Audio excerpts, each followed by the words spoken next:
A young billionaire comes across two homeless twin sisters who point toward an old amusement park. Minutes later, while exploring the place, he can't hold back his tears upon discovering what they were so afraid of. The digital clock on the car's dashboard showed 5:42 p.m. when Thomas Carter finally left the underground parking garage of his office building. It had been a particularly demanding day, with 3 project presentations and a decisive meeting with investors interested in his latest proposal, a fully sustainable residential complex that promised to revolutionize the concept of eco-friendly housing in the city. Thomas adjusted the rearview mirror, observing his own reflection for a moment. At 32, his youthful face contrasted with the seriousness in his eyes. His impeccably tailored navy blue suit and perfectly aligned tie were symbols of the success he had achieved, but he never let them define him. His hands, though now carrying an elegant leather briefcase, still bore small scars from the times he helped his mother clean houses on weekends. That thought took him back to Alice, his mother, and a soft smile appeared on his lips. That very morning, she had called to share news about her new community gardening projects. Even after retiring, Alice couldn't stay still. "Busy hands keep the heart light," she always said. Thomas knew that part of his own work ethic came from that tireless woman who, for years, balanced 3 different jobs to ensure he could study. The traffic was especially heavy that autumn afternoon. Golden leaves danced along the sidewalks, carried by a cool breeze that announced the approaching evening. Thomas watched the movement through the windshield absent-mindedly. Hurried executives with phones glued to their ears, students lugging heavy backpacks, street vendors arranging their products to make the most of rush hour. That was when something unusual caught his attention. In the middle of the bustling sidewalk, like 2 small statues in a sea of motion, stood 2 girls. Identical down to the last detail, they couldn't have been more than 5 years old. Their blue dresses, although visibly worn, were clean and carefully ironed. Their brown hair, each in matching ponytails tied with blue ribbons, gently swayed in the breeze. But it wasn't their appearance that made Thomas slow down the car, ignoring the impatient honking behind him. It was the expression on their faces. The 2 girls were pointing intently at something in the distance, their small arms raised in perfect sync. Their large, dark eyes held a disquieting intensity, fixed on a single point on the horizon. Thomas followed the direction of their gaze. Between the modern buildings and bright billboards, an old structure stood out against a sky that was beginning to turn orange, the deteriorating silhouette of a Ferris wheel, part of a long-abandoned amusement park. The light turned red, giving Thomas a few moments to observe the scene more closely. The girls did not move, did not blink, did not react to the constant flow of people passing by. Some pedestrians threw curious glances their way, while others were completely oblivious to their presence. Their small fingers were tightly intertwined, as if each one feared losing the other's hand. Memories of his own childhood began to surface in Thomas's mind. He recalled the countless times he waited alone by the school door, long after classes ended, because his mother was stuck at one of her 3 jobs. He remembered the feeling of vulnerability, that silent fear of being forgotten, even though he knew his mother would always come for him. She always did. The light turned green, and the honking behind him intensified. Thomas glanced one more time at the girls through the rearview mirror. Something in their blank stares, in the way they clung to each other, stirred a restlessness in him that he couldn't ignore. Signaling, he maneuvered the car to the side of the road, ignoring the irritated looks from other drivers. He parked a few yards from the girls, his heart beating faster than usual. Years of business experience had taught him to trust his instincts, and right now, those instincts screamed that something was wrong. Thomas turned off the car and spent a few moments watching the girls through the rearview mirror.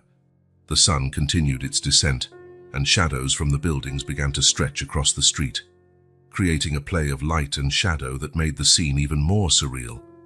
Making up his mind, he grabbed his phone and quickly checked the emergency numbers he might need. Years of dealing with contracts and negotiations had taught him always to be prepared. He straightened his tie, a nervous habit he had never managed to break, and got out of the car.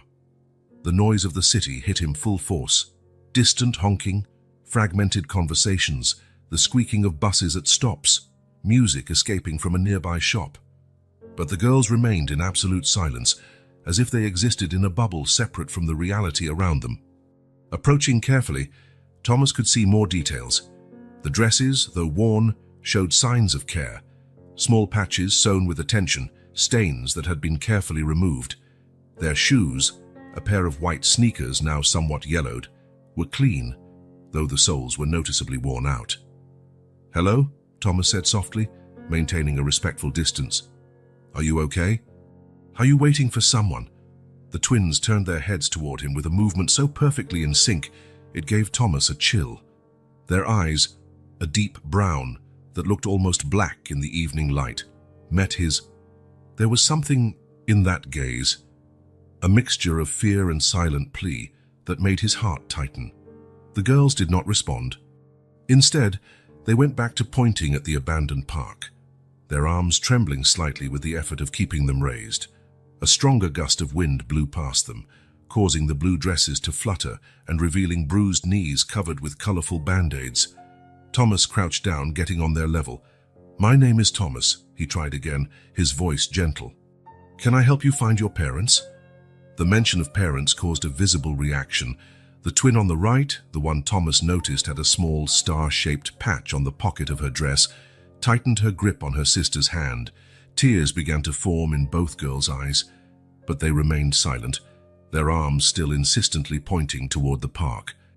The sun was now lower on the horizon, and the city lights were starting to come on. The air had grown considerably colder, and Thomas noticed that the girls were shivering slightly in their thin dresses. Without thinking twice, he took off his jacket and offered it to them. To his surprise, they accepted the gesture, though without words. The twin on the left took the jacket with her free hand and, in a practiced motion, covered herself and her sister without ever letting go of each other's hands.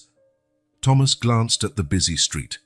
People continued to pass by, some slowing down to look at the unusual sight, a businessman crouching before two little twins, but no one stopped to help. It was as if the entire city was trapped in its own bubble of indifference. In the distance, the abandoned Ferris wheel stood against the darkening sky, its rusted framework like twisted fingers pointing toward the first stars that began to appear. The wind had picked up, carrying with it the scent of distant rain. "Do you want to show me something over there?" Thomas asked, pointing to the park. For the first time, a flicker of something different passed through the girls' eyes, a mix of relief and fear. They nodded in unison, silent tears now streaming down their pale cheeks. Thomas found himself at a crossroads.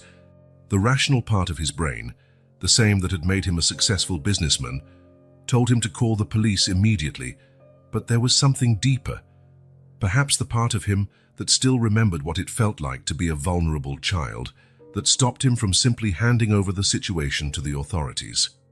A distant rumble of thunder echoed through the city, as if underlining the gravity of the moment. Streetlights began switching on automatically, bathing the sidewalk in a yellowish glow that created long, distorted shadows. Thomas looked at the girls again. Under his oversized jacket, they looked even smaller and more fragile. Their eyes, though filled with tears, held on to that almost supernatural determination, still fixed on the distant park. The wind rose again, bringing with it a few drops of rain. People on the street began to hurry their steps, seeking shelter. But the twins remained still, as if nothing else mattered except for what they needed to show him. Thomas knew he was about to make a decision that could change many lives, including his own. Years of business had taught him that sometimes the greatest risks bring the greatest rewards. But this was different. It wasn't about contracts or projects. It was about two children clearly needing help, even if they couldn't or wouldn't put it into words. The rain began to fall harder now, creating circular patterns in the puddles forming on the asphalt. The city lights reflected off the water, creating an urban kaleidoscope of colors and movement. But amid that growing chaos, three figures remained still on the sidewalk. A man in his shirt sleeves and two tiny girls sharing an oversized jacket, brought together by a mystery that was only beginning to unfold. Thomas glanced one last time at his parked car, at his phone with emergency numbers still displayed. at the busy street where normal life continued uninterrupted. Then he turned his eyes back to the girls and made his choice. "All right," he said softly, standing up. "Let's go see what you want to show me." The twins looked up at him, and for the first time since he'd seen them, identical little smiles appeared on their faces. It was as if, after hours or maybe days of waiting, they had finally found someone who could help. The rain continued to fall, but none of the three seemed to mind. In the distance, the abandoned Ferris wheel stood silhouetted against the darkening sky, its rusted framework guarding secrets that the two little twins seemed determined to reveal. Thomas didn't know what he would find in that abandoned park, but something in his heart told him his life would never be the same after this night. His mother's words echoed in his mind. "Sometimes, my son, the greatest acts of love begin with a single act of courage."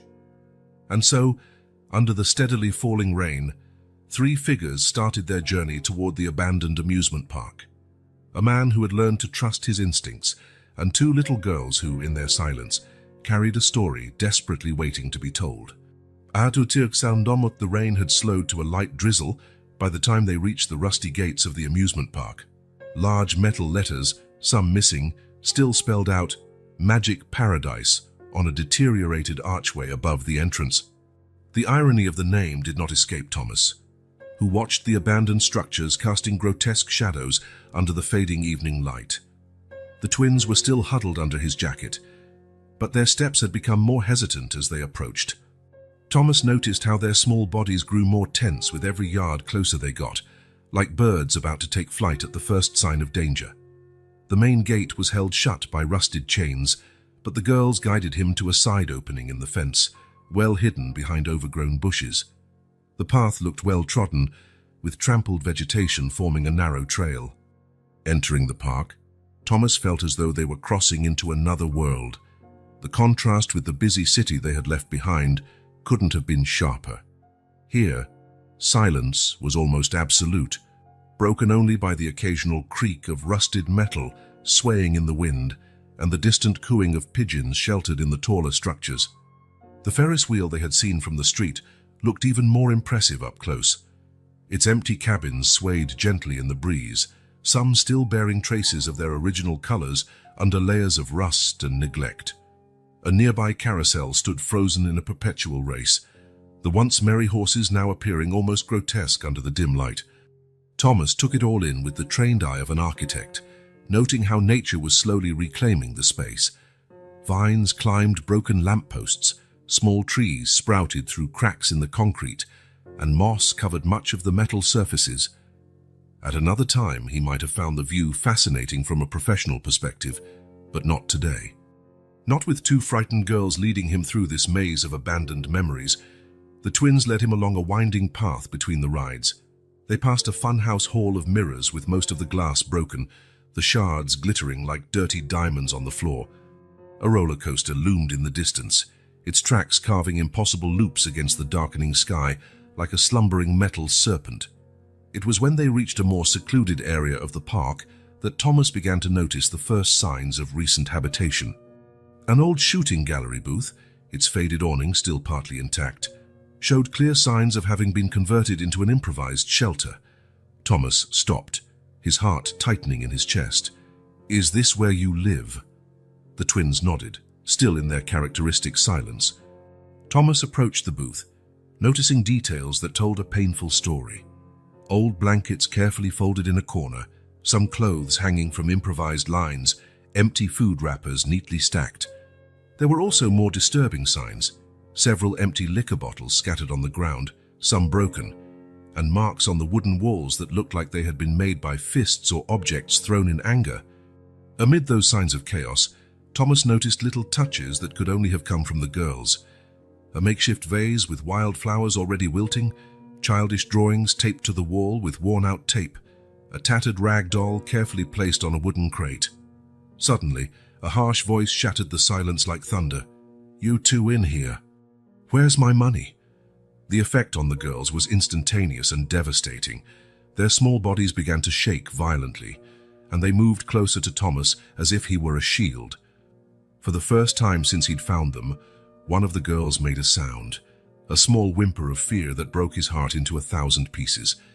The sound of unsteady footsteps echoed among the abandoned structures, drawing nearer. Thomas could hear the clinking of empty bottles being kicked, accompanied by mumbling curses.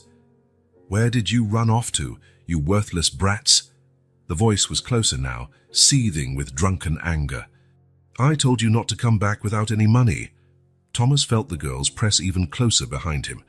Instinctively, he positioned himself between them and the source of the noise, his body as tense as a coiled spring. Years of tough negotiations had taught him how to stay calm under pressure, but this was different. This was visceral. Then Robert appeared, staggering between two old booths. He was of medium height, but his bloodshot eyes and aggressive posture made him seem larger. His clothes were dirty and rumpled, and he was holding a half-empty bottle in one hand. For a moment, he looked confused at the sight of Thomas there. Then his eyes landed on the girls partially hidden behind the architect, and his expression morphed into a mask of fury. "Who are you?" he growled, stepping forward unsteadily. "And what are you doing with my girls?" Before Thomas could respond, Robert switched his focus, shouting at the twins. "You, I told you to get money. Where is it?" In a move too quick for Thomas to prevent, Robert grabbed the arm of one of the girls, the one on the right, with the star-shaped patch, yanking her violently. "Answer me when I talk to you." What happened next was forever seared into Thomas's memory. Tears began to roll down his face as he watched the scene unfold. The tiny girl being shaken like a rag doll, her sister clinging to her free hand, refusing to let go even at the risk of being hit as well. "You're as useless as your mother," Robert continued, his face red with rage. "You're good for nothing. She died and left me with you, and you can't even bring in money."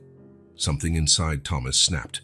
All the memories of his own childhood, the sacrifices his mother had made, the unconditional love she'd shown even in the hardest moments, collided violently with the cruelty he was witnessing. "Let her go. Now," his voice came out low but charged with an authority that surprised even him. Tears still streamed down his cheeks, but his eyes were resolute, locked on Robert. "Who do you think you are to order me around?" Robert advanced, still holding the girl. "These brats are my responsibility. You can let her go right now," Thomas interrupted, his voice stronger, "or I can call the police and explain why 2 5-year-olds are being forced to beg while living in an abandoned park." Thomas pulled out his phone, keeping his eyes on Robert. The man paused, his booze-clouded eyes flicking from the phone to Thomas's determined face. "This is none of your business," Robert tried again, but a hint of his former aggression was already gone. "They're my legal responsibility." "Legal?" Thomas stepped closer, his voice trembling with contained emotion. "There's nothing legal about making 2 children live like this, forcing them to beg, hurting them." While speaking, Thomas discreetly dialed the emergency number on his phone, keeping the device partially hidden. The rain had started again, heavier this time, and distant thunder seemed to underscore each of his words. "You have exactly 3 seconds to let go of her arm," Thomas continued, his voice now dangerously calm. "After that, not only will the police be on their way, but also social services, child protection, and every other authority I can get in touch with." Something in Thomas's tone must have cut through Robert's alcoholic haze, because he released the girl's arm. She immediately ran behind Thomas, joining her sister. "They've got no one else," Robert mumbled, his earlier rage turning into a sort of drunken self-pity. "Their mother died. I'm all they've got." "No," Thomas answered firmly, feeling the twins' small hands gripping his pant legs. "You're not all they have. Not anymore." In one smooth motion, Thomas scooped up each of the girls in one arm. They were surprisingly light, as if living here had begun to erase their physical presence. Their small bodies trembled, but for the first time since he found them, Thomas felt them relax just a little in his arms. "If you try to follow us," Thomas said over his shoulder as he walked away, "or if you try to stop us in any way, I will make all those calls I just mentioned." "Understood," Robert did not reply. He just stood there, a pathetic figure swaying in the rain, surrounded by empty bottles and broken dreams, much like the abandoned structures around him. Thomas made his way back through the park toward the exit, the girls safely in his arms. The rain was still coming down, but none of them seemed to care. The city lights appeared brighter now, like a beacon guiding them back to civilization. "You'll never have to come back here," Thomas whispered to the girls as he walked. "I promise." And for the first time since he found them, the twins responded, not with words, but by hugging him tighter, their small faces buried in his neck, silent tears mixing with the falling rain. Behind them, the abandoned park remained like a scar on the urban landscape, its rusted structures bearing silent witness to so many stories of pain. But for two little girls in the arms of a stranger who had decided to care, that night marked not an end, but a beginning. Thomas didn't know exactly what he would do next, but he was sure of one thing. Just as his mother had done everything possible to secure his future, he would do the same for these two children fate had placed in his path. As he drove through the rainy city, the twins fast asleep in the back seat wrapped in his jacket, Thomas couldn't help but let his mind wander to the past. The rearview mirror showed two small figures huddled together, seeking comfort in sleep the way only children can, even after traumatic moments. The scene stirred deep memories of his own childhood. He vividly remembered the small kitchen of the apartment where he grew up, with its yellowish walls and a formica table always covered with his homework, which he did while waiting for his mother to come home from work. Alice would arrive late, her hands rough from her cleaning jobs, but her eyes would always light up at the sight of her son's notebooks laid out on the table. "My little architect," she used to say, observing the sketches he made in the margins, drawings of imaginary buildings and fantastic cities. Even if exhausted after a full day's work, she always found the energy to sit by his side and listen to his animated explanations about every detail he had drawn. One memory in particular surfaced with full force. He was 12 years old and had just won a school drawing contest. The prize was a set of professional colored pencils, something they could never have afforded. That night, Alice came home carrying a small chocolate cake she'd bought with what little money she had managed to save. "It doesn't matter where you came from, but where you want to go," she said as she cut the cake, her simple words carrying the weight of a fundamental truth that would shape Thomas's entire life. "And you, my son, will go far." A jolt in the road brought Thomas momentarily back to the present. He checked the twins in the rearview mirror. They were still sound asleep. He returned to his memories. His high school years had been particularly challenging. Alice was now working 3 different jobs, cleaning during the day, sewing in her spare afternoons, and on some nights, waiting tables at a local diner. Thomas spent many evenings alone, but he never truly felt abandoned. Each of his mother's absences was a testament of love, a sacrifice made so he could keep studying. It was during that time that Thomas began to truly understand the meaning of determination. He watched his mother wake up before sunrise, return home long after dark, and still maintain a smile on her face and words of encouragement on her lips. "Education is the one thing no one can take away from you," she always said, her calloused hands stroking his hair. Late nights of studying stretched on, lit by a small lamp Alice had found in one of the houses where she worked. Its owner was going to throw it away, but allowed her to bring it home. Thomas studied with a fierce determination, knowing that every good grade, every academic achievement, was his way of honoring his mother's sacrifices. He still got choked up remembering the day his university acceptance letter arrived. A full scholarship for architecture. Alice cried as she read the letter, her tears staining the official paper. "I always knew," she said through joyful sobs. "I always knew you could do it." A distant rumble of thunder brought Thomas back to the present. The rain had eased to a drizzle, and city lights danced on the wet pavement. In the back seat, one of the twins shifted slightly in her sleep, and her sister instinctively held her closer. Thomas's mind drifted to his college years. They were tough times, even with a full scholarship. There were still expenses for materials, transportation, food. Alice kept working 3 jobs, refusing to let her son take on anything that might interfere with his studies. "Your job is to study," she insisted. "My job is to make sure you can." On weekends, when he came home, Thomas often found his mother asleep at the sewing machine, bits of fabric still in her hands. She took in extra tailoring projects to help cover costs and would often spend entire nights working. Every project at college, every top grade, every compliment from professors was dedicated to her. Thomas studied with an intensity that impressed even the most dedicated classmates. "You're lucky to have so much talent," they would say. But Thomas knew it wasn't luck. It was the result of the determination he had learned from his mother. Graduation was a triumph for both of them. Alice sat in the front row in a dress she had sewn herself for the occasion. Her eyes shone with tears of pride as Thomas received his diploma, announced as the top student in his class. Thomas glanced again at the back seat through the rearview mirror. The twins slept peacefully, their small hands still intertwined, even in slumber. His heart tightened at the thought of everything they had already been through: the loss of their mother, the cruelty of their stepfather, life in the abandoned park. He remembered the first years after graduation, when he began his career. Alice finally allowed herself to cut back on work, sticking to just one cleaning job during the day. Even so, she still did small sewing projects for fun, though Thomas knew it was her way of keeping an emergency fund. His first major architecture project was a sustainable residential complex. On the day of its unveiling, Alice was there, proud yet discreet, watching her son present the project to investors and community officials. Later, when they were alone, she held his hands and said with tears in her eyes, "You've come so far, my son, but most importantly, you've never forgotten where you came from." And she was right.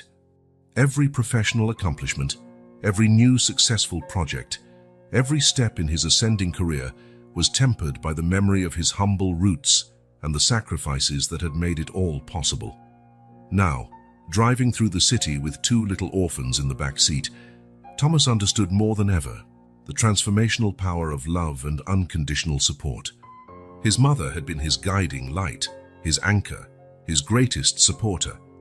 As he looked again at the twins through the mirror, Thomas felt a certainty growing in his heart. He would be for them what his mother had been for him. It doesn't matter where you came from, but where you want to go. Alice's words echoed in his mind as he made the decision that would change not only his life, but theirs forever. Picking up his phone, Thomas dialed a number he knew by heart. After 2 rings, a familiar, comforting voice answered. "Son, is something wrong?" "Mom," Thomas replied, his voice thick with emotion. "I need your help, and I need you to make that special hot chocolate of yours. I'm bringing 2 very special people for you to meet."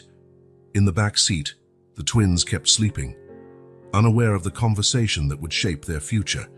The rain had fully stopped now, and the first stars were starting to appear in the night sky like tiny beacons of hope, guiding the way to a new beginning.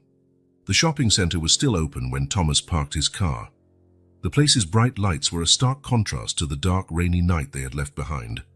In the back seat, the twins woke from their brief nap, blinking in confusion at the sudden brightness.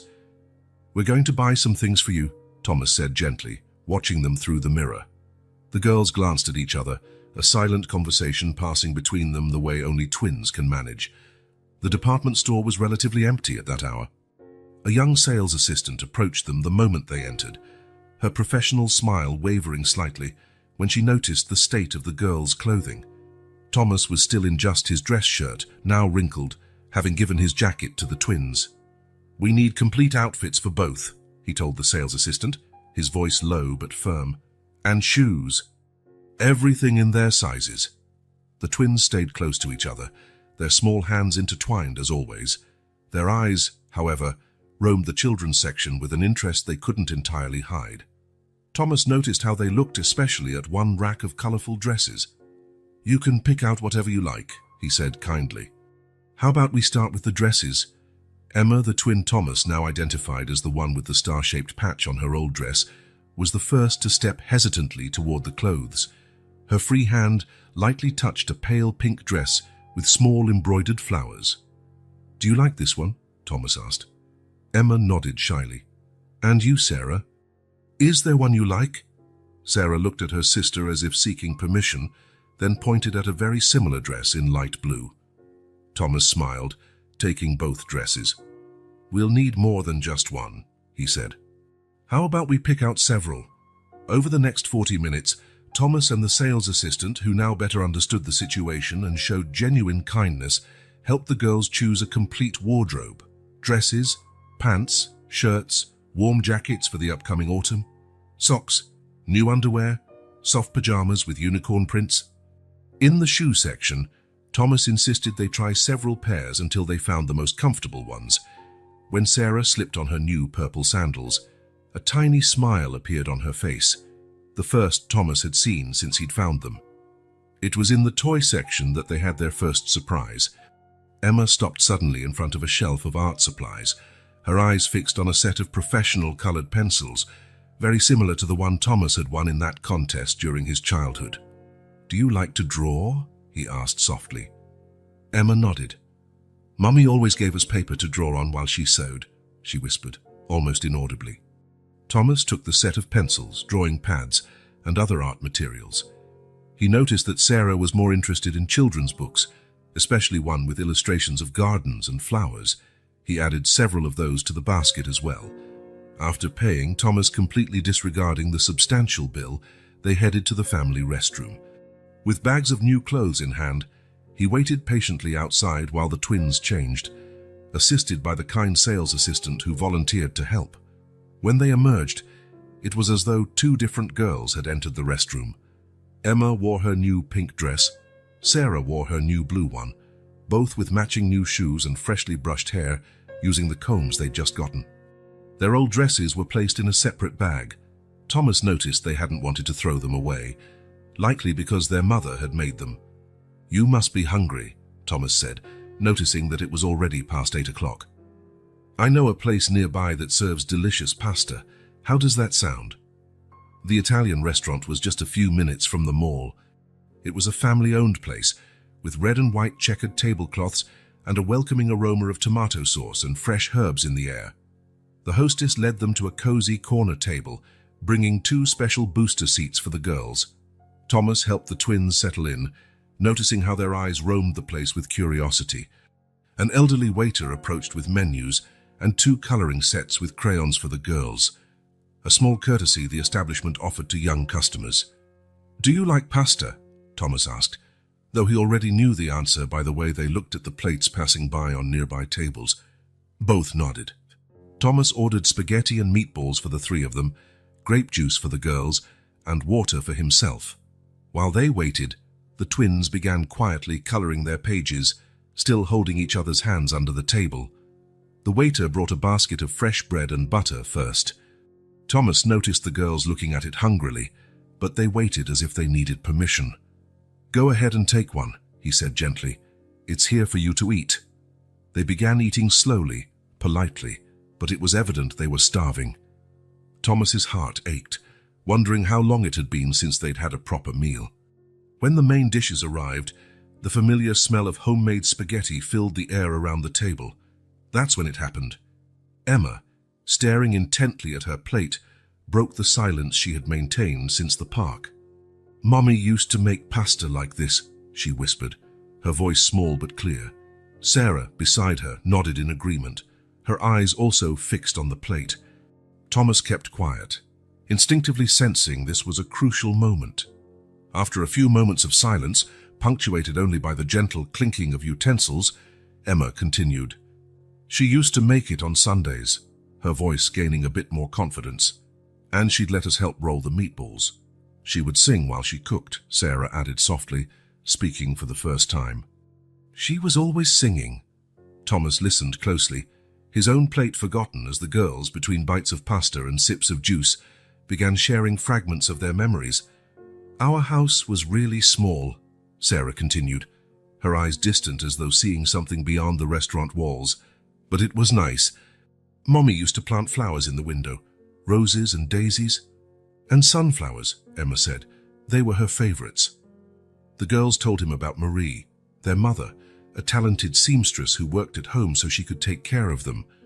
They described how she turned scraps of fabric into beautiful dresses, how she always found time to read them bedtime stories, how she kept the house cheerful despite having so little.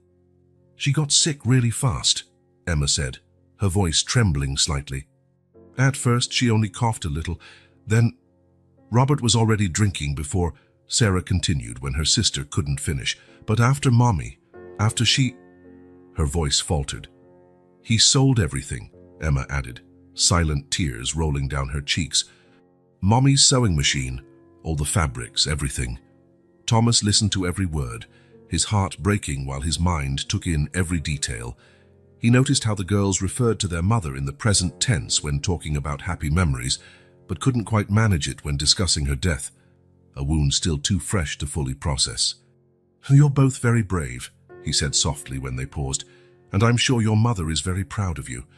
The twins looked at him with large, tear-filled eyes. For a moment, no one spoke. The restaurant buzzed on around them, but at their small corner table, time seemed to stand still. "You know," Thomas went on gently, "my mom sewed when I was little, too. Not beautiful dresses like your mum, but she did small repairs to help with expenses. She always said each stitch was sewn with love." The girls looked at him with renewed interest, as if this small connection to his own story had formed a bridge of understanding. "Would you like to meet her?" Thomas asked. "My mum. She makes a special hot chocolate that's just magical." For the first time that night, a genuine smile, though small, appeared on both girls' faces. They exchanged one of their silent twin glances, then looked back at Thomas and nodded. As they finished their dinner, Thomas watched the twins with a mixture of emotions. In a few hours, these two small girls had gone from mysterious figures on a sidewalk to real children with a story of love and loss that broke his heart. But he also saw in them a surprising strength, a survival instinct that reminded him of his own mother. Watching them finish their plates of pasta, now occasionally whispering to each other, Thomas made a silent promise not just to them, but to Marie's memory. These girls would have a chance at a better life, a chance to be children again, a chance to grow like the sunflowers their mother had so adored.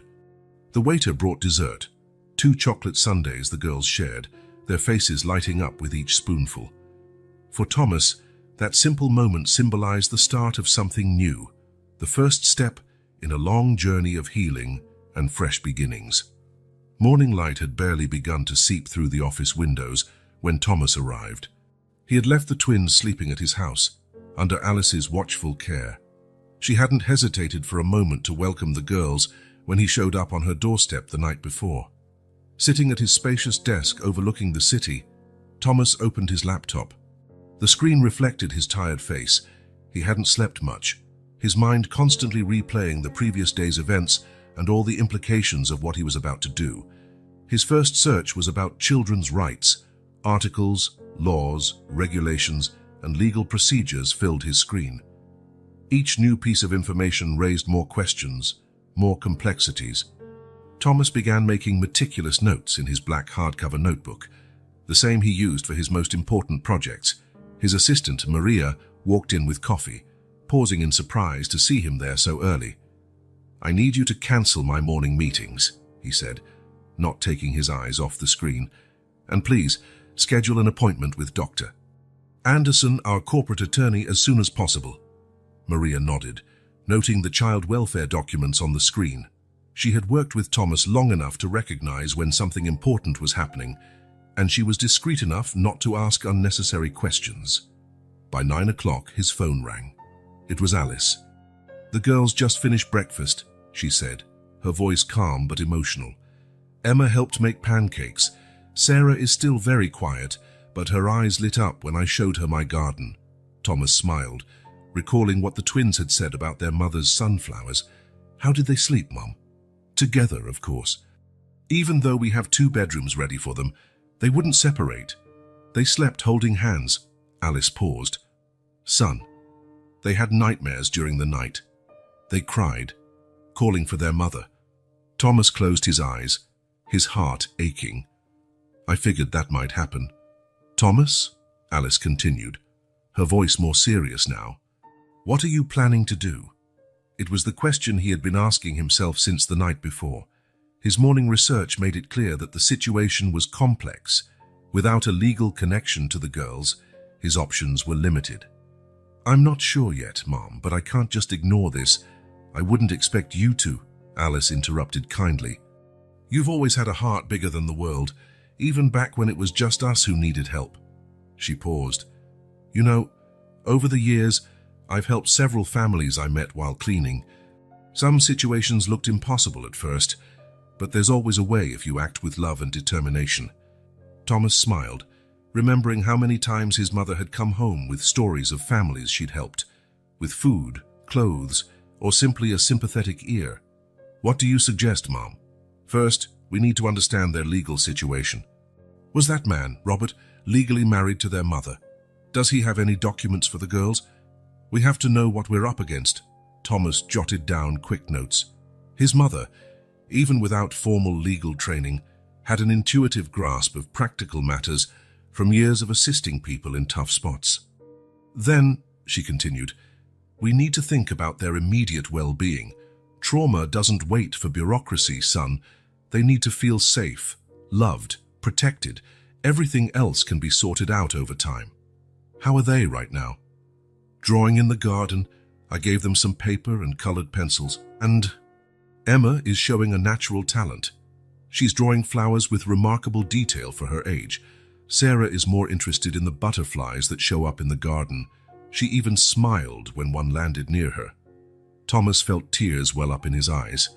It was hard to believe these were the same scared girls he'd found on the sidewalk just a day earlier. Mom, he said after a moment of silence, what if I tried to get custody of them? The silence on the other end lasted only a few seconds but felt like an eternity. Are you sure, son? That's a huge responsibility. I'm not sure of anything, Mom. I just know I can't leave them behind. Alice sighed, but Thomas could hear the smile in her voice. Then let's do this right. I'll call Clara.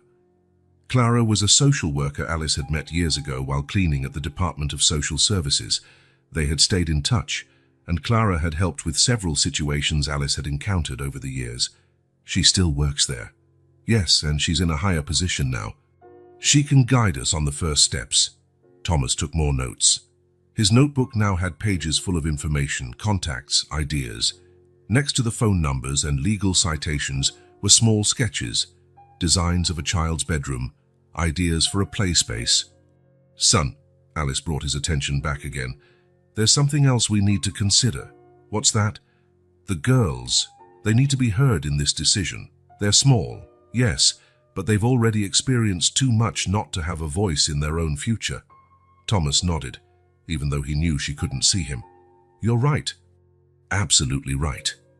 Come have lunch with us today. Bring the information you've gathered, and Thomas...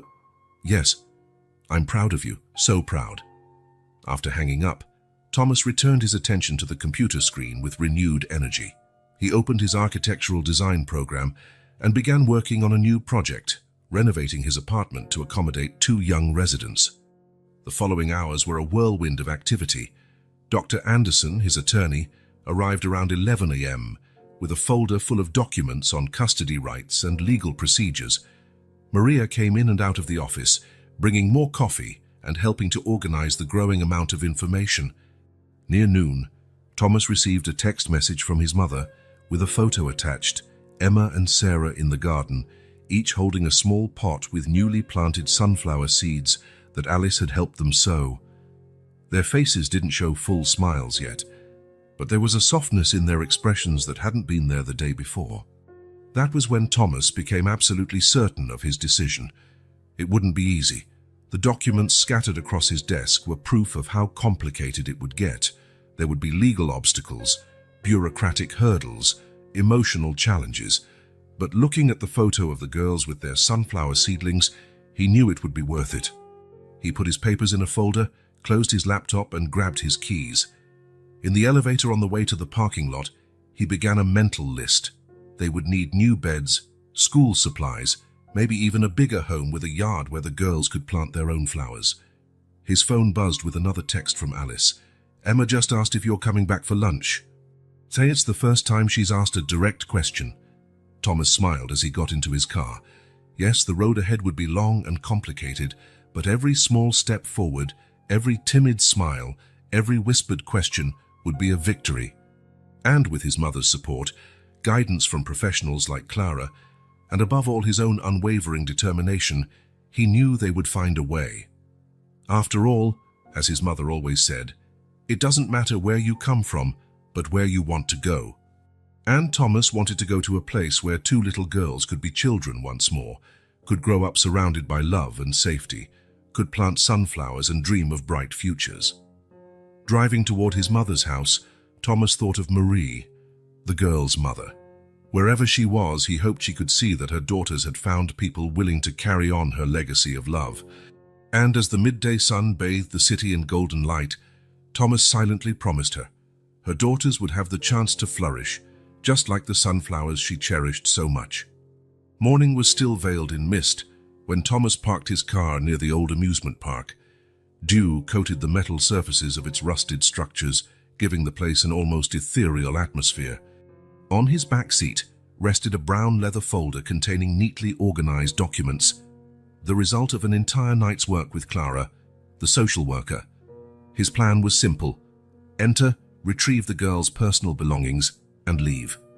Emma had mentioned, through stifled tears, a special photo album their mother had made, hidden in a shoebox under some blankets. Thomas couldn't let those precious memories be lost. The sound of breaking glass slashed through the morning silence. Thomas hurried his steps, heart racing. When he reached the old booth that served as shelter, what he saw made his blood run cold. Robert, in a state of drunken rage, was systematically destroying the place. "Where are my girls?" he shouted, kicking a pile of blankets. "What did you do with them?" Shards of glass covered the floor, remnants of broken bottles mixed with pieces of what looked like a mirror. Robert had a cut on his hand that was bleeding, but he seemed oblivious, consumed by anger. Thomas stood in the entrance of the booth, his calm presence a stark contrast to the chaos inside. "They're safe, Robert. That's all that matters." Robert spun at the sound of his voice, swaying slightly. His bloodshot eyes locked onto Thomas with difficulty. "You," he roared, "you took them from me. You had no right." "Right," Thomas kept his voice controlled, but there was a hardness to it now. "What right did you have to force two children to beg, to make them live like this?" As he spoke, his eyes swept around the booth. Amid the wreckage, he could see signs of the girls' lives. Drawings taped to the walls, now partly torn, a rag doll lying in a corner, little clothes folded neatly on a crate, touches of order amid the chaos, most likely put there by the girls. Robert stumbled a few unsteady steps forward. "You know nothing. Nothing. You weren't here when Marie died, when everything fell apart." "No, I wasn't," Thomas agreed, standing his ground. "But I know Marie would never have wanted this for her daughters." Mentioning Marie seemed to strike something deep in Robert. He stopped, swaying. "You have no right to talk about her," he muttered, his voice cracking. "You never knew her." "No, I didn't." Thomas took a cautious step forward. "But I know Emma and Sarah. I know the fear in their eyes when they hear footsteps. I know how they flinch at every loud noise. And that's not the legacy a mother leaves for her children." Robert staggered over to a broken chair, collapsing into it. For a moment silence reigned, broken only by the distant drip of water somewhere in the abandoned park. "I tried," he finally said, his voice barely above a whisper. "At first, I really tried. But after she was gone, it was like seeing her twice every day. They have her eyes up, you know." Thomas nodded silently. He'd noticed in the pictures of Marie that the girls had shown him, the same large, expressive eyes. "So you started drinking more," Thomas said softly. "I already drank before," Robert admitted, running his injured hand across his face. "Marie, she tried to help me, wanted me to get treatment, but I never—" His voice trailed off. Thomas pulled an envelope from the inside pocket of his jacket. "It's not too late, Robert. What are you talking about? I have contacts at a rehabilitation center, a good place. They have a spot for you, starting today." Robert laughed bitterly. "And why would you do that? Why do you care?" "Because those girls deserve to know that the man their mother chose isn't a total lost cause, that he was strong enough to try changing, even if it's late." The words hung in the air between them. Robert looked at his trembling hands, the dried blood forming dark patterns on his skin. Did they ask about me?" he asked hesitantly. Thomas considered lying, but opted for the truth. "No, they're too scared right now." Robert closed his eyes, tears finally escaping. "I hurt them so much," he whispered. "Marie would never forgive me." Maybe not, Thomas agreed, but you can still do the right thing now. Don't, Doctor. Anderson's office was quiet, save for the soft hum of the air conditioning and the occasional rustle of paperwork. Robert, now more sober but still trembling slightly, was signing document after document under the watchful eye of Clara, the social worker. Thomas stood by the window, mind still processing the morning's events. After the initial confrontation, Robert had surprisingly agreed to cooperate. Maybe it was sheer exhaustion, maybe a flicker of clarity beneath the haze of alcohol, but he had consented to both rehab and relinquishing custody of the girls. Clara explained each form with professional patience. This is the voluntary relinquishment of custody. This is the rehab consent form. And this is the no-contact agreement. Thomas let his thoughts drift as he looked at the abandoned park in the distance. In the clearer light of day, he could see beyond its current decay. His architect's eye began to see possibilities where others might only see rubble. Maria, his assistant, entered quietly, carrying more coffee. She stopped beside Thomas, following his gaze out the window. "You're already planning something, aren't you?" she asked softly. Thomas gave a slight smile. Over their years working together, Maria had learned to read his moments of inspiration. "Maybe," he replied. "I need you to look up a few things for me. The park's history, property records, zoning regulations." "I already started," she answered, handing him a folder. "I figured you'd want this." Thomas skimmed the documents with growing interest. The park had been a major part of the community for decades before it went bankrupt. The property had been in legal limbo for years, meaning there was an opportunity here. The sound of a chair scraping across the floor pulled his attention back to the room. Robert had finished signing the paperwork and was now standing, looking both older and younger at the same time, as though a weight had been lifted from his shoulders. "There's a van waiting downstairs," Clara informed him quietly. "They'll take you straight to the rehab center." Robert nodded, then turned to Thomas. "That photo album you mentioned, the one with pictures of Marie and the girls." "I'll find it," Thomas promised. "I'll make sure they have it." "Thank you," Robert whispered.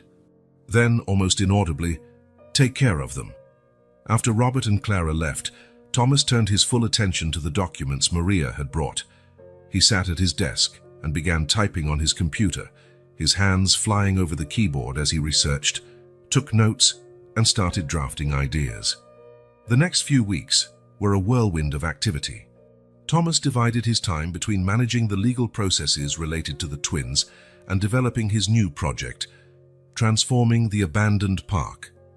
The Sunflower Community Center, as he named it in his preliminary plans, would be more than just another addition to his portfolio.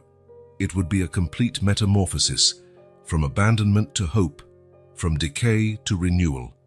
In his office, the walls were now covered with blueprints and sketches. The old Ferris wheel would be restored as the centerpiece, a symbol of transformation. Around it, new spaces would take shape: educational areas, art studios, community gardens, safe and modern recreational zones. "Investors are interested," Maria reported in one of many meetings, "especially after hearing about the social component of the project." Thomas nodded, reviewing the financials on his screen once more. The project would be expensive, but feasible. His reputation in the market and his professional connections proved invaluable.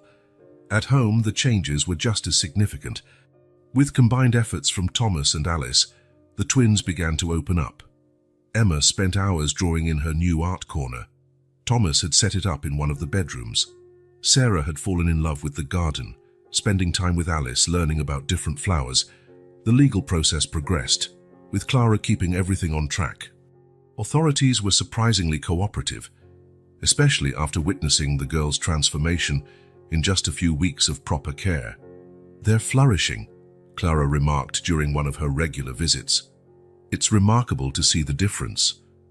Thomas knew she was right. The twins still had rough patches, occasional nightmares, sudden moments of fear, painful memories surfacing at unexpected times, but there was also laughter now, genuine smiles, moments of pure joy that came more and more frequently. One afternoon, while working on more details for the community center project, Thomas heard laughter coming from the garden. Through his home office window, he saw Emma and Sarah helping Alice plant another row of sunflowers. "They'll grow all the way to the sky," Emma exclaimed, her small hands carefully covering the seeds with soil. "Like the ones in the new park?" Sarah asked, referring to the project drawings Thomas had shown them. "Even taller," Alice promised, smiling at her granddaughters by affection. Thomas watched the scene with a heart full of gratitude. On his desk, the Sunflower Community Center plans depicted a vision for the future, a place where other children could find hope and opportunities. Next to it sat a recent photo of the twins, Emma proudly displaying one of her drawings, Sarah holding a sunflower seedling. And among his papers, carefully kept, was the photo album he'd recovered from the park. A treasure trove of memories the girls could now revisit without fear. The sound of more laughter drew his gaze back to the garden. The girls were now running on the grass, chasing a butterfly, their hair shimmering in the late afternoon sun. It was hard to believe they were the same frightened children he had found on that sidewalk, silently pointing at an abandoned park. "Thomas," Emma called Han, spotting him at the window. "Come see. Our sunflowers are sprouting already," he smiled, standing up from his desk. The plans could wait a while. Now it was time to see some sunflowers growing, both in the garden and in the form of the two little sunflowers fate had put on his path, proving that life can flourish even in the most unlikely places. Takameli that late afternoon sunlight bathed the construction site in golden tones as Thomas made his daily inspection of the progress. The old amusement park was steadily transforming. Rusted structures were giving way to new foundations, and the once derelict Ferris wheel now stood surrounded by scaffolding, awaiting its restoration. At the center of the grounds, a large display panel showed images of the finished project alongside historical photos of the park in its heyday. Thomas had made sure to include a special section titled Our Inspiration, featuring photos of Marie with the twins, capturing happy moments before everything fell apart. It was his way of honoring her memory in the project. "Excuse me," a soft female voice pulled him out of his thoughts. "Could you tell me who's in charge of this project?" Thomas turned to find a woman in her early 30s, wearing simple yet elegant clothes that suggested a long journey. Her brown hair was pulled back in a messy bun, and something in her large, expressive eyes felt strangely familiar. "I'm in charge," he replied. "Thomas Carter. Can I help you?" The woman didn't answer immediately. Her gaze was fixed on the display panel, specifically on the photos of Marie. Tears began welling up as she slowly approached the images. "Marie," she whispered, gently touching one of the photos with her fingertips. Thomas felt his heart race, realization dawning. "You knew her?" The woman turned to him, tears now streaming down her face. "She was my sister. I'm Sophie. Sophie Lambert." The world seemed to pause for a moment. Thomas studied her face more closely now, the same expressive eyes that Marie had, which the twins had inherited. The same delicate shape of the face. "Please," Sophie went on, her voice shaky with emotion.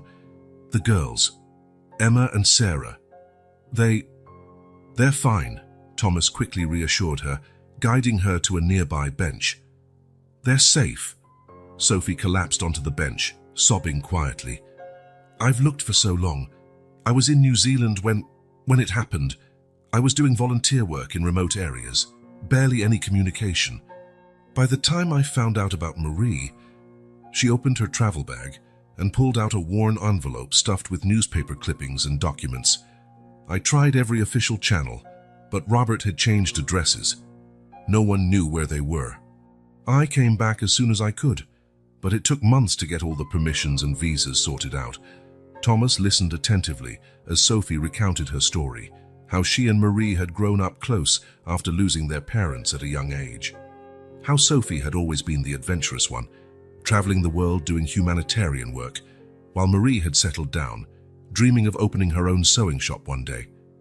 "The last pictures she sent me were these," Sophie said, opening a small album. The girls had just turned 5. She was so proud of the dresses she'd made for them. Thomas looked at the photos. Emma and Sarah smiling in matching outfits, one pink and one blue. their faces aglow with happiness. They looked so different from the frightened children he'd found at the park. "They're at my mother's house now," he said gently, "not too far. If you want—" Sophie gazed at him with a mixture of hope and fear. "Will they even remember me? They were so small the last time I saw them." "There's only one way to find out," Thomas replied, taking out his phone. He called Alice, briefly explaining the situation. During the short drive to his mother's house, Thomas watched Sophie in the rearview mirror. She clung to the photo album as though it was her lifeline to the past. In her eyes, he could see the same unconditional love he'd seen in his own mother's. When they arrived, Alice was already on the porch, waiting. The twins were playing in the garden, surrounded by sunflowers in various stages of growth. Sophie froze at the gate, her hands trembling. "They planted sunflowers," she whispered. "Marie always—" "They were her favorites," Thomas finished softly. "They told us." In one of the garden beds, Emma was sketching the flowers in her new drawing pad, while Sarah carefully watered the younger seedlings. Sarah was the first to notice their arrival, turning with curiosity. Her little watering can fell onto the grass when her eyes locked on Sophie. "Emma," she called softly, tugging her sister's sleeve. Emma lifted her eyes from the drawing and froze. The two girls stood still, looking at the aunt they hadn't seen in so long, yet whose features were so similar to their mother's. Sophie took a hesitant step forward. "Hi, sweethearts," she said, voice trembling. "You probably don't remember me, but—" "Aunt Sophie." Emma's voice was barely above a whisper. Sophie nodded, tears streaming down her face. "Yes, Princess, it's me." It was as if something broke in the air. The twins ran in unison, throwing themselves into their aunt's arms as she dropped to her knees. For long moments, no one spoke. Only the quiet sound of sobs and murmurs of "I missed you so much" filled the garden. Thomas and Alice stepped back to give them privacy, watching from the porch as Sophie opened her photo album with the girls on either side, absorbed in every picture, every story. "Look at you two here," Sophie's gentle voice carried over to them. "Your first birthday. Marie stayed up all night sewing these dresses." "Mummy always made our dresses the same," Emma said, her little hand tracing the photo. "But in different colors," Sarah added, "so people could tell us apart. Just like she did for us when we were little," Sophie smiled through her tears. "She always said twins are like flowers in the same garden, alike but unique." The stories continued flowing as the sun went down. Sophie recounted her and Marie's childhood, how her sister had always been the artist of the family, how happy she was to find out she was expecting twins. Thomas watched the girls soak in each word, each memory. It was like missing pieces of a puzzle finally finding their place. On their faces, he saw a mix of joy at rediscovering part of their history and bittersweet pain at the memories of their mother. "And this project?" Sophie eventually asked, glancing at Thomas. "How did it come about?" Thomas joined them on the grass, sitting down. He recounted the entire story, the meeting on the sidewalk, rescuing the park, his vision for the space.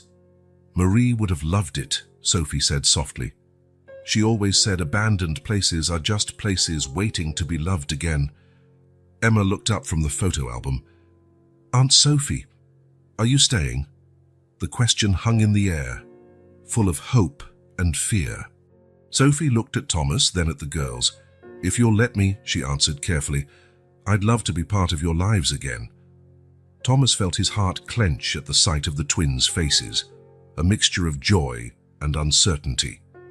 They glanced at him as though asking for permission. "Family is important," he said softly, "and the more love, the better."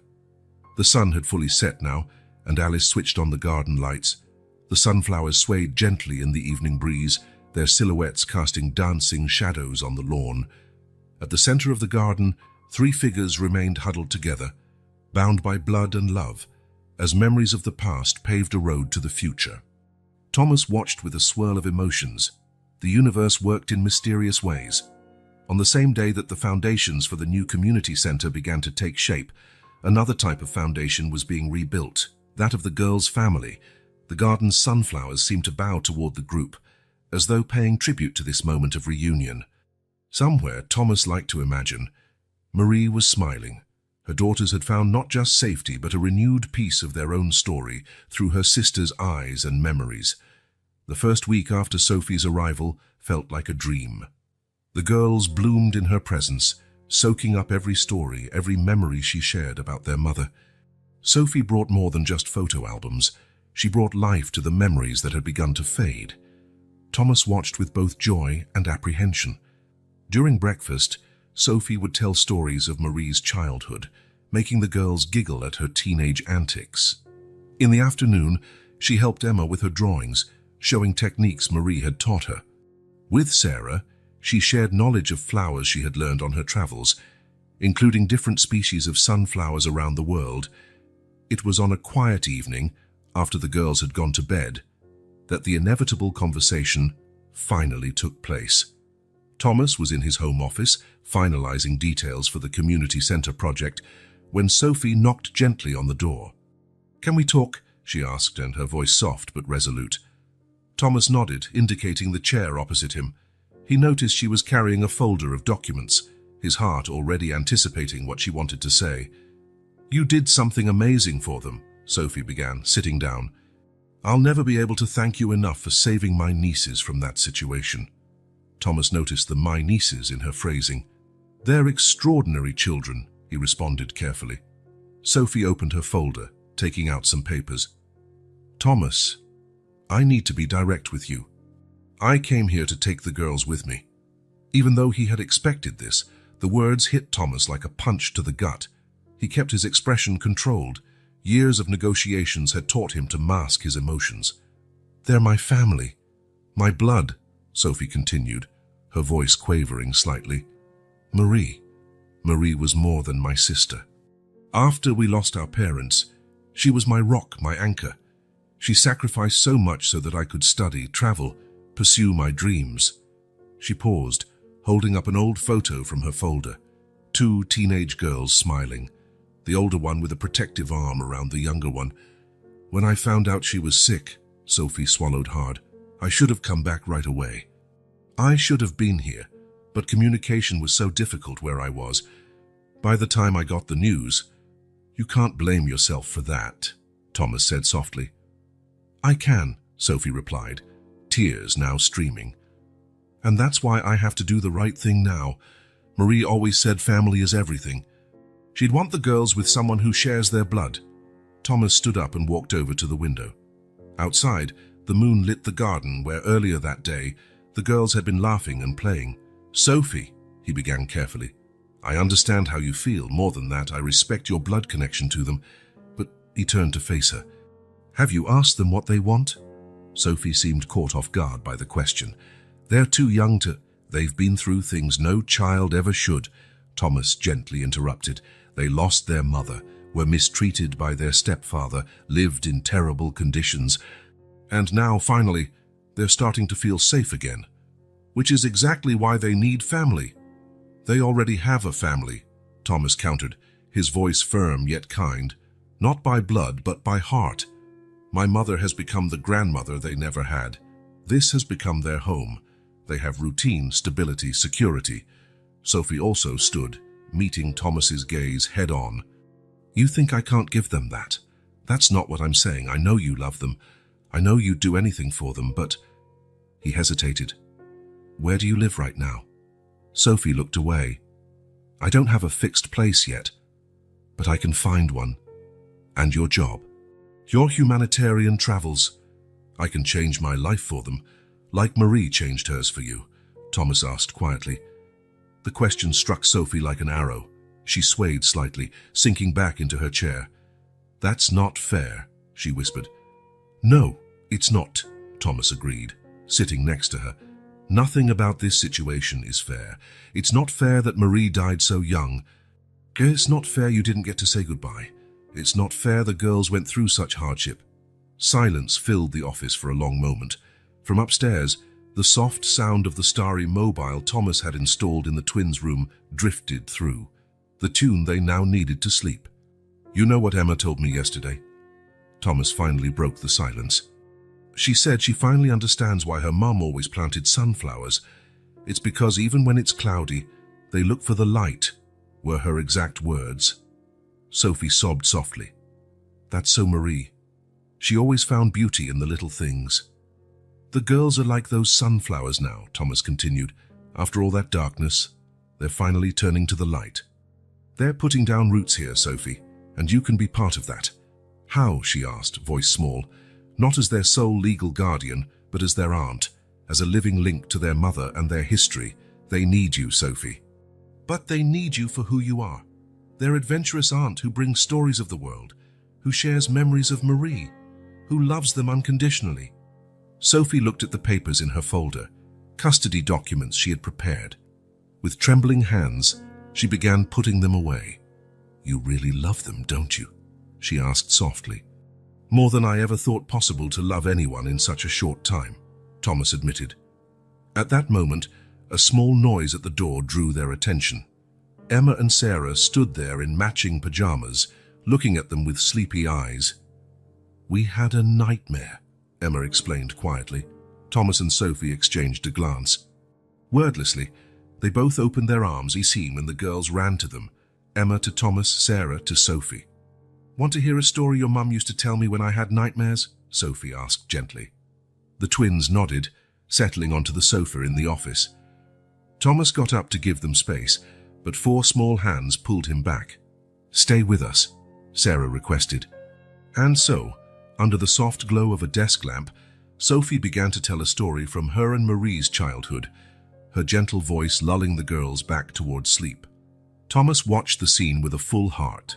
This wasn't a traditional family anyone might expect, but it was a family all the same. When the girls finally dozed off, Sophie looked at Thomas with different eyes, not as a competitor for the custody of her nieces, but as an ally in loving them. Marie always said family is more than just blood, Sophie whispered. I think I finally understand what she meant. Thomas gave a soft smile. There's enough room in their hearts for all of us.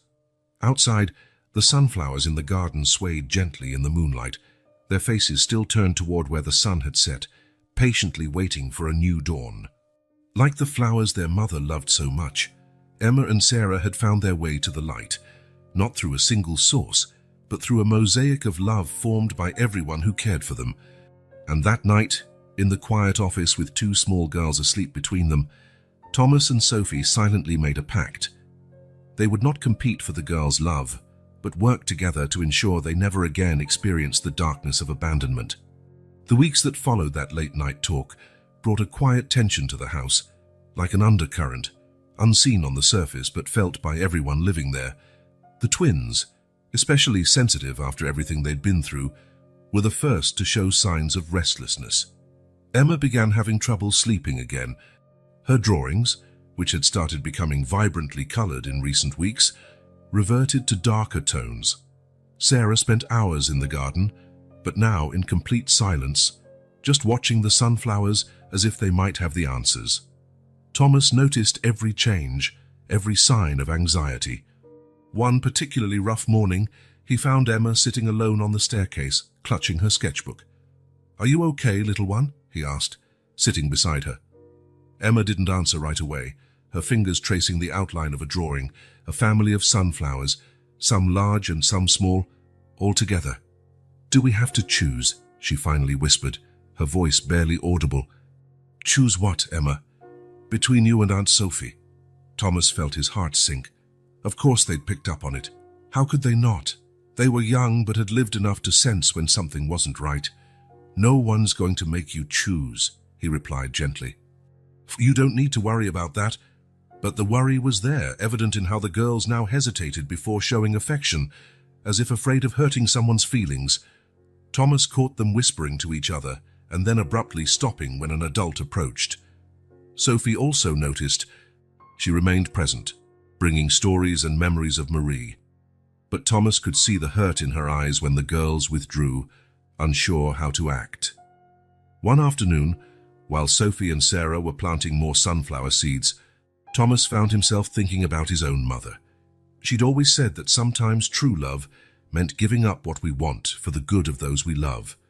Alice, with her trademark wisdom, was the first to put into words what everyone felt.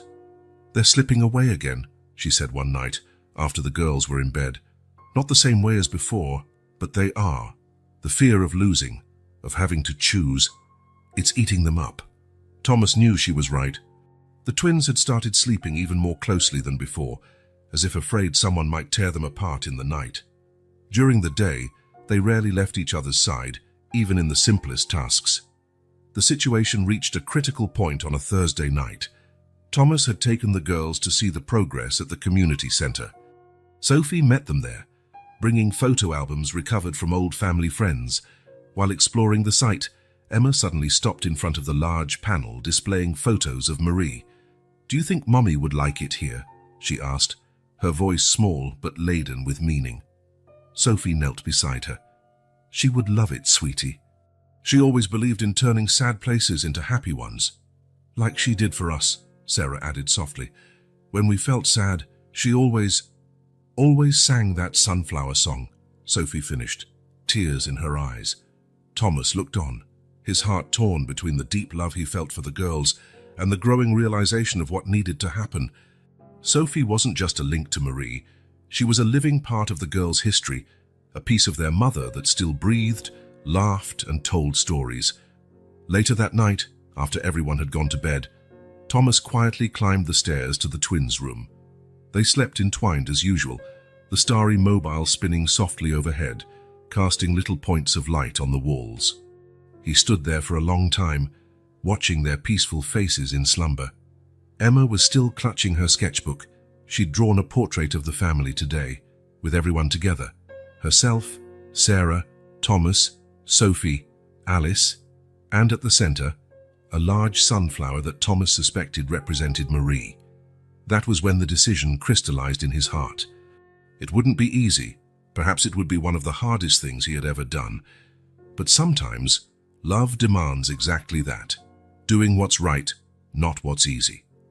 Silently, he left their room and went to his office. He turned on his computer and began drafting a new document. The words came slowly, each one weighing on his heart, but he knew this was the right path. "Shared custody agreement," he typed at the top of the page. He worked through the night, outlining a plan that would allow the girls to have both him and Sophie in their lives, structured and stable. Sophie would take primary custody. The blood tie and the memories of Marie were too precious to ignore. But he would remain their legal guardian as well, ensuring that the girls never had to choose, never had to feel like they were losing someone again. Dawn was breaking by the time he finished. Out the office window, he could see the garden sunflowers starting to turn toward the light of a new day. As always, they knew just where to look, even after the darkest night. Thomas picked up his phone and typed a message to Sophie. "Can we talk? I have a proposal that might work for all of us." The answer came almost immediately. "I couldn't sleep either. I'll be there in 15 minutes. While waiting, Thomas went upstairs again to the twins' room. They were still sound asleep, their small faces soft in the morning light. Emma's sketchbook had slipped onto the floor, and he picked it up gently. The family drawing was now more visible, everyone holding hands, smiling faces, the large sunflower in the center shining like a sun. This is how it should be, Thomas thought. Not a competition for love, but a collaboration. Not a choice between two options, but the joining of everyone who loved these girls. "You both deserve all the love in the world," he whispered to the sleeping twins. "And that's exactly what you're going to have." Outside, the first rays of sun began to gild the garden's sunflowers. A new day was dawning, and with it, the promise of a fresh start, not just for Emma and Sarah, but for all of them. Thomas gently closed the bedroom door and went down to wait for Sophie. In his heart, he knew he'd done the right thing. Because sometimes, the greatest act of love isn't holding on tight, but opening your hands enough to let more love in. The doorbell's chime signaled Sophie's arrival. It was time to transform a potential battle into an alliance. Time to show the girls that love, like the sunflowers their mother had cherished, can grow in every direction, as long as there's enough light to help it blossom.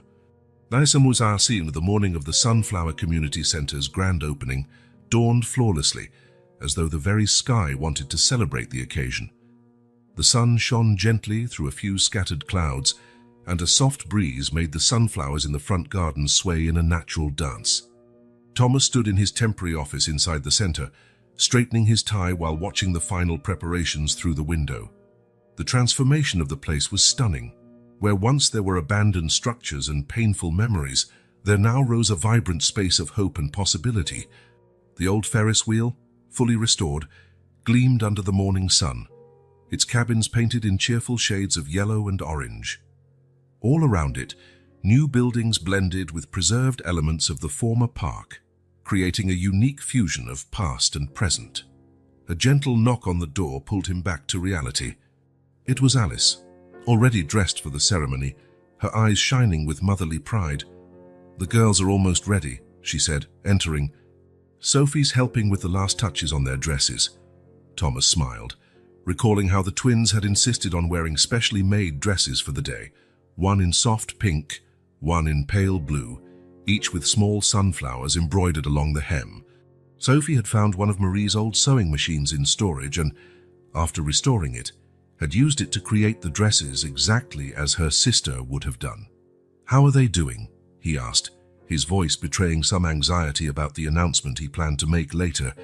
"Excited, nervous, a bit of everything," Alice replied, adjusting his tie. "Just like you." Thomas nodded. The past few weeks had been intense, wrapping up both the community center details and finalizing the shared custody arrangements. Every decision, every signed paper had been taken with one goal in mind: ensuring the best possible future for Emma and Sarah. Outside, the first guests were arriving.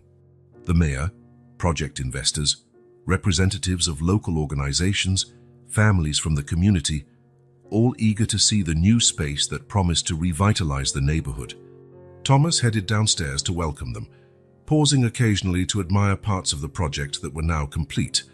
The children's library with bright shelves and cozy cushions, the art studio with huge windows for natural light, the community garden with raised beds for children to learn about growing plants. He was showing the sewing workshop area, a special tribute to Marie, when he heard familiar voices. Emma and Sarah were descending the main staircase, hands clasped, their new dresses swaying elegantly. Sophie followed, radiant in a seafoam green dress that highlighted her resemblance to her late sister.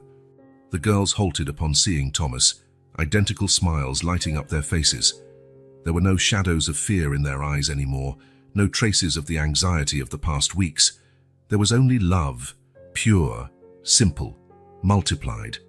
"Did you see the sunflowers?" Emma asked excitedly, running up to him. "They're even taller today." "Because it's a special day," Sarah added, joining her sister. "Mommy always said flowers grow more on happy days." Thomas knelt to their eye level, his heart overflowing. "You both look beautiful," he said softly. "Your mom would be so proud." "Aunt Sophie made our dresses with Mommy's sewing machine," Emma said, twirling around to show off the details, "and added sunflowers, just like she did," Sarah noted, gently touching the embroidered flowers. The opening ceremony started right at 10 a.m. The mayor gave a speech about urban renewal and social transformation. Representatives from partner organizations spoke about the programs that would operate in the new space. But the most significant moment was yet to come. Thomas stepped onto the small stage set up near the restored Ferris wheel, one twin on each side of him. Sophie and Alice standing just behind. He looked out at the gathered crowd, familiar and unfamiliar faces, all united by the promise of a fresh start. "This center," he began, voice clear and filled with emotion, "was born from an unexpected encounter on a sidewalk, one night that would change many lives." Two little girls pointed to this place, then abandoned, silently asking for help. He paused, feeling Emma's and Sarah's small hands tighten around his. But this isn't just a rescue story. It's a story of how love can bloom in the most unlikely places, how a family can form in ways we never imagined, and how sometimes we have to lose everything to find something even more precious. Thomas then turned to Sophie, who took a step forward. "Today I want to announce that this center will be more than a community space. It will be a symbol of how different kinds of love can coexist and strengthen each other. Sophie, the girl's aunt and Marie's sister, will assume their primary custody." A murmur rose from the crowd, and Thomas saw a few surprised faces. But he continued, However, this isn't an end, it's a new beginning. Through a special shared custody arrangement, I will remain in the girls' lives as their guardian and protector. This center will be our meeting point, our common ground, Wankite, where different types of family can form and grow together. Sophie took the microphone next, tears gleaming in the morning sun. And that's why I'd like to make a special request, she said, turning to Thomas. I'd like to ask you to be the girls' official godfather, not just on paper, but in their hearts, the way you already are. The twins released Thomas's hands and ran to Sophie, then ran back to Thomas, forming a physical bridge between the two adults they loved so much. Family, Sophie continued, her voice trembling with emotion, isn't just about blood. My sister Marie knew that. She always said true love is like a sunflower. It finds the light even on the darkest days and grows toward it. Thomas looked at the emotional crowd, at Alice silently weeping, at the girls smiling with a pure joy that made every step of this journey worthwhile. This center will bear Marie's name, he concluded, not just as a tribute but as a promise that there will always be room for more love, more understanding, more possibilities, that there will always be hope, even in the most improbable places. The ceremony went on with a formal ribbon cutting, guided tours of the facilities, and plenty of photographs. But the most meaningful moment came afterward, when most guests had gone. Thomas and Sophie, Alice and the girls gathered in the sunflower garden. Emma had made a special drawing for the occasion of the whole family under a sky filled with sunflowers. Sarah had prepared small pots with sunflower seedlings for everyone to take home. You know what Mommy always said about sunflowers? Emma asked as she helped hand out the pots. What, sweetie? Sophie asked softly. That they're like a family. Even if they grow in different places, they always turn toward the same light. Thomas looked around at his unconventional family in the garden. Alice with her boundless maternal love, Sophie with her precious stories and memories, the twins with their incredible capacity to love and forgive, and felt his heart overflow. The late afternoon sun drenched the garden in a golden glow, making the sunflowers shine like tiny suns. Somewhere, Thomas liked to think, Marie was smiling. Her daughters had not only found safety, but they had expanded the love she had planted in their hearts. That encounter on the sidewalk, on a night that now felt so long ago, hadn't just been about saving two little girls. It was about rediscovering the true meaning of family, about learning that love doesn't divide, it multiplies, and about realizing that sometimes life's greatest gifts come disguised as challenges. And there, in that sunflower garden, surrounded by different types of love woven together in unexpected yet perfect ways, Thomas finally understood there isn't just one path to happiness, one shape of family, one way to love. Like the sunflowers Marie had cherished, love finds its own way toward the light, sometimes winding through difficult paths, sometimes blooming in improbable places, but always, inevitably, reaching toward the warmth and hope of a new dawn.